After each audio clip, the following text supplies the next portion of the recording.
വായ്പാ ബാധ്യതകളിൽ നിന്ന് മോചനം ആഗ്രഹിക്കുന്നവർക്ക് സുവർണ അവസരമൊരുക്കി കിള്ളിമംഗലം ഫാർമേഴ്സ് സർവീസ് സഹകരണ ബാങ്ക്.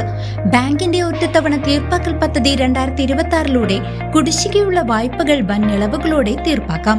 സാധാരണ വായ്പകൾ, വസ്തു വായ്പകൾ, ഓവർഡ്രാഫ്റ്റ്, MDS വായ്പകൾ എന്നിവയ്ക്ക് ആനുകൂല്യം ലഭ്യമാണ്. കൃത്യമായി തിരിച്ചടയ്ക്കുന്നവർക്ക് പലിശയിൽ 10% ഇളവും ബാങ്ക് വാഗ്ദാനം ചെയ്യുന്നു. ബാങ്കിന്റെ വിവിധ ബ്രാഞ്ചുകളിൽ സംഘടിപ്പിക്കുന്ന അദാലത്തുകളിൽ പങ്കെടുത്ത് ഈ ആനുകൂല്യം സ്വന്തമാക്കാം. ഒപ്പം നിക്ഷേപങ്ങൾക്ക് 8% വരെ പലിശയും മുതിർന്ന പൗരന്മാർക്ക് പ്രത്യേക ഇളവുകളും ബാങ്ക് നൽകുന്നുണ്ട്. കൂടുതൽ വിവരങ്ങൾക്ക് കിള്ളിമംഗലം ഹെഡ് ഓഫീസുമായോ ആറ്റൂർ, മനപ്പടി, കമ്പനിപ്പടി, പാഞ്ഞാൾ, ഉതുവടി ബ്രാഞ്ചുകളുമായോ ബന്ധപ്പെടുക. ഫോൺ 9188940075. ഡോക്ടർ രാഘവൻ പയ്യനാടിന്റെ ക്ലോസ് ലവി സ്റ്റാർസിനൊരു ഭാഷ്യം കലാമണ്ഡലത്തിൽ പ്രകാശനം ചെയ്തു. ചടങ്ങിന് പിന്നാലെ പൂതപ്പാട്ടിന്റെ ഹൃദ്യമായ രംഗാവിഷ്കാരവും നടത്തി.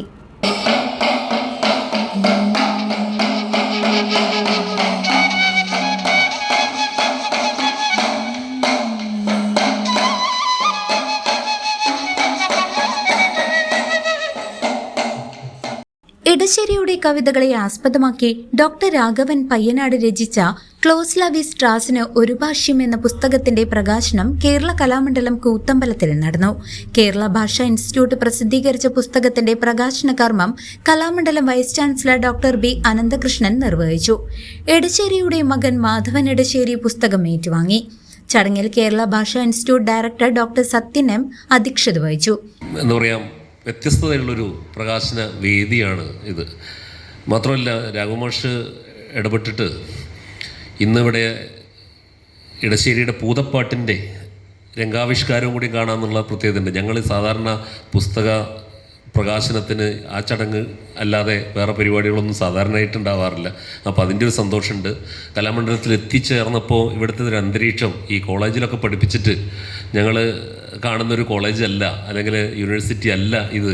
ഇവിടെ എത്തുമ്പോൾ ഒരു വീട്ടിൽ അതിൻ്റെ ശാന്തത ഒക്കെ ആയിട്ടും, പിന്നെ അവിടുന്ന് ഉയർന്നു വരുന്ന കൊട്ടുകൾ, നൃത്തങ്ങൾ, ഇതൊക്കെ ഇടയ്ക്ക് അപ്പുറത്തോടേക്ക് ഒന്ന് സഞ്ചരിച്ചപ്പോൾ ഉണ്ടായ മനസ്സിൻ്റെ സന്തോഷം, ഇതെല്ലാം ഏറ്റുവാങ്ങാൻ കഴിഞ്ഞു ഇവിടെ ഈ പുസ്തക പ്രകാശനം വെച്ചതുകൊണ്ട്.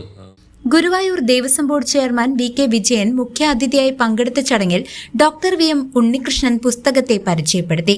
ഡോക്ടർ KP മോഹനൻ മുഖ്യപ്രഭാഷണം നടത്തി. ചെയ്തപ്പോഴും മാഷ് പറയുന്നൊരു കാര്യം ഉണ്ടായിരുന്നു, ക്ലൗഡ് ലെവിസ്ട്രോസിനെ അതിൻ്റെ പൂർണ്ണമായ അർത്ഥത്തിൽ എത്ര പേർ മനസ്സിലാക്കിയിട്ടുണ്ടെന്നുള്ളത്. കാരണം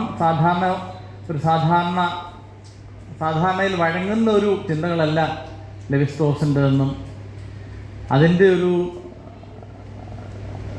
ആഴത്തിലുള്ള മനസ്സിലാക്കലിലൂടെ മാത്രമേ അതിൻ്റെ ഒരു പ്രായോഗികത നമുക്ക് മനസ്സിലാവുകയുള്ളൂ എന്നും അദ്ദേഹം പലതവണ പറഞ്ഞിട്ടുണ്ട്. ഇന്നിപ്പോൾ ഈ ഒരു പുസ്തകത്തിൻ്റെ പ്രകാശനത്തിലൂടെ എനിക്ക് തോന്നുന്നു രാഘവമാഷിൻ്റെ ഒരു വലിയൊരു മിഷനാണ് എന്നത്, ഒരു വലിയൊരു സംരംഭമാണ് ഇതോടുകൂടി സാർത്ഥകമാകുന്നതെന്ന് തോന്നുന്നു. കാരണം അതും രണ്ട് വിരുദ്ധ ധ്രുവങ്ങളിലുള്ള രണ്ട് പ്രതിഭകളെ ഒന്നിപ്പിക്കുന്ന ഒരു പ്രക്രിയയാണ് ഈ ഒരു ഗ്രന്ഥത്തിലൂടെ മാഷ് ചെയ്തിട്ടുള്ളത്. അത് വിശേഷിച്ചും കവി ഇടശ്ശേരിയുടെ കവിതകളും ലെവിസ്ട്രോസിൻ്റെ ചിന്തകളും. ലെവിസ്ട്രോസിനെ കുറിച്ച് എനിക്ക് തോന്നുന്നു വലുതായിട്ടുള്ള പുസ്തകങ്ങളൊന്നും മലയാളത്തിൽ വന്നിട്ടില്ല എന്ന് തോന്നുന്നു. ആകെ വന്നിട്ടുള്ളത് 80കളിലോ മറ്റോ വിശ്വദർശന പ്രസിദ്ധീകരിച്ചിട്ടുള്ള രാജൻ ഗുരുക്കൾ എഴുതിയിട്ടുള്ള ലെവിസ്ട്രോസിനെ കുറിച്ചുള്ളൊരു ഫൊണ്ടാന പേപ്പർ ബാക്ക് സീരീസിൻ്റെ ഒരു മോഡലിലുള്ള ഒരു പുസ്തകം മാത്രം. അതൊക്കെയാണ് ഞാനൊക്കെ വായിച്ചിട്ടുള്ളത്. ഇപ്പോൾ എനിക്ക് തോന്നുന്നു ഒരു പുതിയ മേഖല തുറന്നു തരികയാണ്. കാരണം വളരെ കാതലുറ്റ ഒരു ഫിലോസഫർ എന്ന് പറയാം. നരവംശാസ്ത്രവും നമ്മുടെ പുരാവൃത്തങ്ങളും ഒക്കെ അടിസ്ഥാനമാക്കി തൻ്റെ ദർശനങ്ങളെ, അല്ലെങ്കിൽ തൻ്റെ ഒരു വിശകലന പദ്ധതിയെ, അല്ലെങ്കിൽ ഒരു അറിവിനൊരു പുതിയ, അല്ലെങ്കിൽ അറിവിനും അല്ലെങ്കിൽ തത്വശാസ്ത്രത്തിനും ഒക്കെ ഒരു പുതിയ മാനം നൽകിയിട്ടുള്ള അദ്ദേഹത്തിൻ്റെ ചിന്തകളെ ഒരു കേരളത്തിൻ്റെ പരിസരത്ത് നിന്നുകൊണ്ട് ഇടശ്ശേരിയുടെ കവിതകളെ ആസ്പദമാക്കി പഠനം നടത്തുമ്പോൾ തീർച്ചയായിട്ടും അത് നമുക്കെല്ലാം മുതൽക്കൂട്ടാണ്. വായനക്കാരെയും സാഹിത്യപ്രേമികളെയും ഒരുപോലെ ആകർഷിക്കുന്ന തരത്തിലാണ് പുസ്തകത്തിന്റെ രചന നിർവഹിച്ചിരിക്കുന്നത്. ചടങ്ങിന് കലാമണ്ഡലം വിദ്യാറാണി സ്വാഗതവും KR സജിതകുമാരി നന്ദിയും രേഖപ്പെടുത്തി. പുസ്തക പ്രകാശനത്തിന് പിന്നാലെ കലാമണ്ഡലം ആദ്യമായി ചിട്ടപ്പെടുത്തി അവതരിപ്പിച്ച ഇടശ്ശേരിയുടെ പ്രശസ്തമായ പൂതപ്പാട്ടിന്റെ രംഗാവിഷ്കാരം വേദിയിൽ അരങ്ങേറി.